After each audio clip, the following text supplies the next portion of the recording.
Oftentimes, I begin a sermon with a question that I hope that you all will answer. I ask the question and I walk around and I'm hoping for an answer, okay?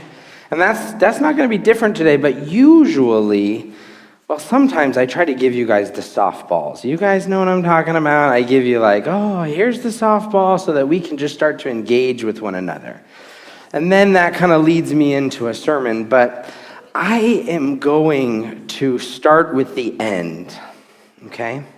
You all are going to help me with the most important part of the sermon, all right? And so here's the question, all right? The question is, what are you looking for in life? What are you looking for? What are the things that you search for? What are the things that matter to you? Where are you going? What is life about for you? What are you looking for in life? And I'm going to take a few deep breaths while you all think.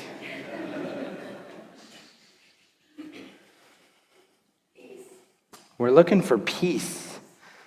That was the first thing that came to mind this week for me too, peace. Peace in the world I'm looking for, and then I'm also looking for peace here. I've thought about that a lot recently.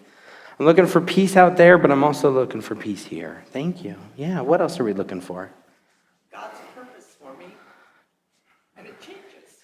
God's purpose for me, It changes. and it changes. Go through life. So you're always looking for what's next. Where's God calling me to next? What am I doing now? Thank you. Let me come back. Yeah, we have some people. Yes? Joy, what brings me joy and what brings others joy. Yeah. Looking for joy, yeah. Compassion. Looking for compassion. Ooh, that's a thing to look for, isn't it? Yeah, sometimes that's something that we can feel like we can bring, and sometimes that's hard to find in other people back, right? Sometimes that's a hard thing, yeah. Peace of mind. Peace of mind. Stop all the things that are going on up there, just to have a moment. Yeah, thank you. Thank you for sharing, yeah. Basically, I want the Lord to be with me at all times. So when we get challenges, when we all get the challenges, that He will guide me through them. Looking for God to be with me all the time so that when the challenges come, you'll be guided through them. Yeah. Preach, sister. Preach. This is what I'm talking about. Yeah. And He is always with me. And He's always with you. All right. Yeah. Love for family and friends. Yeah. Yeah, meaningful relationships, right? To have people who we can count on, people who will show up. Yeah, I saw another hand. Did I see him? Yeah. To contribute positively to the world. Have purpose in life. You're always looking for how you can show up in the world. I love that. Yeah. To be unafraid. Being unafraid. Yeah, we've got a great book going on right now. I missed the first week. We've got a Bible study all about being unafraid. I would encourage you all to just pick up a copy as well. Even if you can't make the time, it talks about all sorts of things. The ways that we move in the world, what being afraid looks like, how that affects all of us, and then how we can move through that. Yeah, absolutely. Looking to be unafraid. This week is easy if you want to show up on Tuesday. We're just talking about politics and... what else? That was the big one I remember. That was the last chapter. And crime, yeah, crime and politics and something else. And these are just simple things. Yeah. That's what we've got going on. Oh. So, this is what we're looking for in the world. This is what we're searching for, what we're hoping for. You know, the fruits of the Spirit is something that that is talked about later, and not from Jesus' mouth directly, but Jesus talks about these things: love, joy, peace, patience, kindness, gentleness, goodness, faithfulness, and self-control. Those are the things that the Spirit, when the Spirit is with you, that's the fruit that will come forth. It's not the fruit that you're searching for all the time. It's not even the fruit, it's something that we kind of want. These are like the desires of our heart oftentimes, right? I wish compassion was in there. I like that one too, right? I think it's kind of mixed in there. But this idea that when God is with us, moving in our lives, that those are the fruit, that's what is produced. The fruit of the Spirit of God will bloom in such a way that it will show up in your life with these attributes, with love and joy and peace, patience, kindness, goodness, gentleness, faithfulness, and self-control. That is what living with God looks like. And when times and life is hard, sometimes it's a lot harder to feel like God is with us because we don't feel loved, and we don't feel joy, and we don't feel very patient right now, or we don't have very much patience. Maybe we're just overloaded, or maybe there's too much happening in our minds, and we don't feel like we've got a lot of self-control. Sometimes we feel like there's so much going on that it's just out of control. I think about this like when we're driving. Carrie always jokes that the older you get, the quieter you need the car to be when something's going wrong. I'll never forget when I was a child, one of the times I was not feeling good and I was throwing up in the car, and my dad turned off the radio, and my brothers are like, why do we have to listen to this louder, They were so upset with my dad. They're yelling at my dad, and my dad is yelling back, and he's like, there's just too much going on. What happens sometimes in life is when there's just too much going on, we can't even focus on the thing that we want the most. The things that we desire with our whole hearts feel like they're the farthest from us because there's just too much happening in the world around us. And so here's a parable from Jesus. Now, this is in response to people who are saying, you're eating with sinners and you're touching people who aren't, you're going to make you unclean. And why would you, if you're such a holy person, why would you stoop down and be with people who are unholy? Holy meaning right, holy meaning one with God or in the presence of God, because anything that God touches is holy. And so if you decide to do something like be a tax collector or a sinner is the opposite of that. It's anything that removes you from being in the presence of God. So this word, you're a holy person. You are claiming as this leader, as this person that you are one with God, that you're in God's presence, that you're standing with God, that you're moving in the world as you heal people and as you do these miracles, Jesus. You are a holy person, you say, is what these Pharisees are saying. And they're saying, then why would you stoop down and be with people who are not that? And here is the parable. If you have 100 sheep and 99 are where they are supposed to be and one is lost, don't you go and find the one that is lost? Don't you bring them back? Don't you care about that one that is feeling lost in the world? Or who has lost their way, or who is alone out there in the world by themselves? We've got 99 here together, but there's one who's not with us right now. Jesus says, wouldn't you even? That's a funny thing to say to a Pharisee, because a shepherd is about the lowest thing you could call somebody, okay? It's the lowest job. It's the old street sweepers, right? When they had to use the brooms.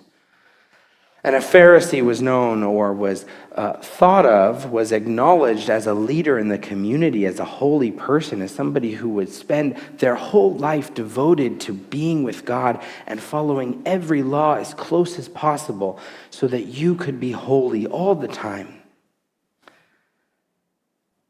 So even in Jesus' request, there's already something, even in Jesus' story, even before you start, when Jesus starts talking to these Pharisees about being shepherds, we've already broken some faux pas. We've already broken the rules of society. We've already turned society upside down.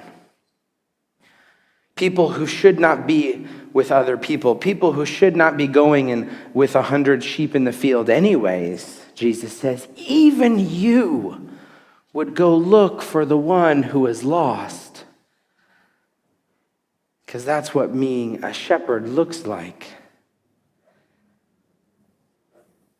And then Jesus does it again. Or what woman having a silver coin, while women were not equal to men in this society? There were no women Pharisees, I can guarantee you. There was nobody amongst their midst that was considered a woman. And so then Jesus' second point is also this. Think about you being a woman looking for a silver coin in your house. Well, we've already broken the rules. Pharisees, they're not supposed to have much coin, and they're not women. Even somebody like that who's looking in their house, who loses one of them, don't you light a lamp? Don't you sweep the house? Don't you search carefully until it is found? And when she has found it, she calls together her friends and her neighbors. She invites people to come with her when she has lost a coin in her home and says, "Rejoice with me, for I have found the coin that I had lost." And Jesus says this, just so, just like this shepherd, just like this woman who is in her house, just so I tell you, there is joy in the presence of the angels of God over one sinner who repents, over one person who comes back into the fold, over one person who decides to be with God today. Now, Jesus has called them a shepherd. Jesus has called them a woman in their house looking for a coin. And Jesus has said to them, even you, sinner, need to be invited back into the fold. You see, because nobody is blameless before the Lord, Scripture says. The Pharisees would proclaim that as well. Nobody is blameless before the Lord. Nobody is without sin in their life. And so Jesus' third point is even a third dig into this. Don't you understand that when somebody sins, when somebody chooses or pushes God away, that's what sin looks like to me. Sin is anything that pushes God away from us. It's anything that keeps us from being with God. Now, some of these things can be societal. Some of these things can happen without us knowing it. We can be in a group of people who have decided something. We can just show up. Sometimes we're without God. We have pushed God away without even knowing what we have done. The story of the people of God are a people who constantly push God away and run the other direction as fast as possible. And God's promise is that God will chase us down.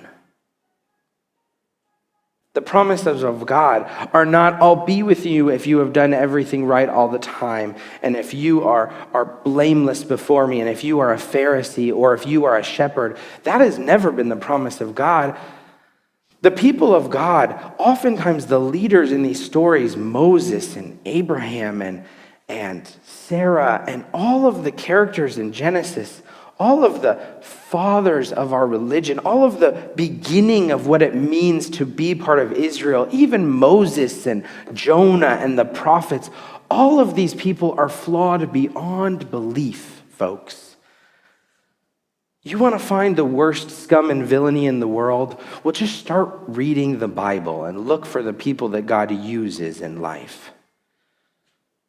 Or Saul in the New Testament, whose job is to hunt down and bring back and persecute Christians and make sure that they are killed in the most brutal way. That's the one that God is going to use. You see, oftentimes we think that there's a closeness to God, and this is the scale. We talked about this a little bit last week about being closer to God. Well, the people that run the furthest from God are the people that God uses in the end because God chases them down. All of us sin. And I'm not talking about whatever sin looks like in your life. I'm not going to describe sin. Sin is not something that I can describe for you because you are the one who has pushed God away. I don't know what that looks like in your life, and I know what that looks like in my life, and I'm too ashamed to share it in front of you all. So I'll keep that stuff to myself because I'm a sinner too, and I know what sin looks like for me. I know what I do and the ways that I do it and the times that I get too tired to follow God and the times when God calls me and it just seems too difficult. And I know what that looks like in my life. And I push God away. And the reason that I'm a Christian today is because God is the one who will follow me to the ends of the earth no matter what. God is the one who will come after me when I have run in the other direction. God will find me in the darkness, in the hardest places in my life, in the times when I'm alone, and they come, not just for me, but for all of us. God loves you more than you could possibly understand. Now, what happens is that we get a choice when God finds us. When God finds us in our darkest places, when God finds us when things are going well, when God is with us in the best times, when God is with us in the worst time, when God has chased us down, we still get a choice whether we're going to be with God or not. We are allowed, we are given the ability to choose when we want to turn back and be with God or not. So even if God finds us in the darkest place, sometimes people just keep pushing and keep running. And sometimes that's where you are in your life. It has never been about God not being with us. It is about what we do when God shows up in our life that can change our life one way or the other. We are all lost sheep. We are all lost sheep. Some of us are in the hills, and some of us are on the rocks, and some of us are next to a cliff, and some of us are in the water and feeling like we're going to drown, and some of us are on the beach, and some of us are in the fields right now, and some of us, but all of us are lost. And the thing about sheep is that they're herd animals. That is for the good or the bad, but they will naturally just start to gather. They will start to follow one another. It doesn't matter what the shepherd is saying. They will just start to follow each other. I've seen a video where there's a big open field, and there's a doorway in the open field. There's no gate attached to it. And there's hundreds of sheep who are all going through the one doorway. There's nothing over here, and there's nothing over there, but there's hundreds of sheep that are waiting to go through this little way because one of the sheep decided that that was a good thing to do. Folks, we are no different. Not in a bad way. Not because being together is a bad thing. No, being together is a good thing. Finding each other when we're out and about, when we're lost, when we have no direction, that's a good thing. In fact, I would encourage you, if you have any semblance of life and light in your life right now, that there's somebody in the world who's looking for you to share that with them. God will come and find us. But last week I talked about being co-creators. We're invited to be a part of God's work in the world, to be a part of God's love and God's kingdom in the world. And some of us just want to hang out with our buddies because it's comfortable and we're where we are. But there are lost sheep in our midst. There are people who are dividing us. There are people who are making a lot of money making sure that you stay alone in your own space so that you will buy things to fill the holes of your heart. There are active groups and things in the world that want you to feel separated, that want you to feel isolated, that want you to not be healthy and loved, to join a community of people. But everything that we talked about, when we talked about the beginning, when you all helped me with the end of the sermon, when we talked about what we're looking for in life, each and every one of those things comes with a connection to another person. Peace is not something that we hold for ourselves. It's only peace if it's something that we get to share with one another. Peace for yourself is called being asleep without any nightmares. That's what peace looks like if it's not something that is shared with the world or with another. Purpose. The purpose of our lives was relationship. The purpose of your life is healthy relationships with God and with one another.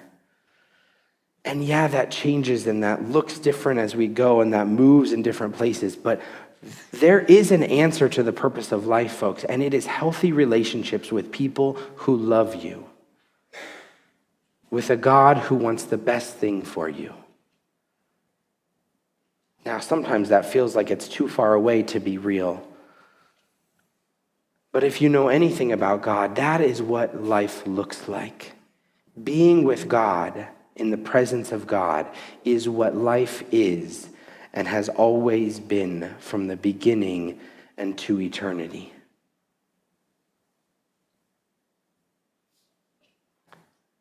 Love, joy, peace, patience, kindness, goodness, gentleness, faithfulness, and self-control. This is what life looks like. This is what God intended life to be, with God and with one another. So my challenge for us this week is that each and every one of us pay attention to the world around us. You don't have to go outside of your normal circle. You don't have to go to a new store or to a new place. You don't have to join a new gym. You don't have to do something different than you have done every day of your life, except to notice somebody this week in your path is lost. They're on the other side of a wall, or they're in another world, or they look like they don't belong with you. And yet God has allowed you to be in their presence. God has put us together as the people of God. And each and every one of us should be finding each other in the dark. Every single one of us has an opportunity to change somebody's life this week and show them what God's love looks like.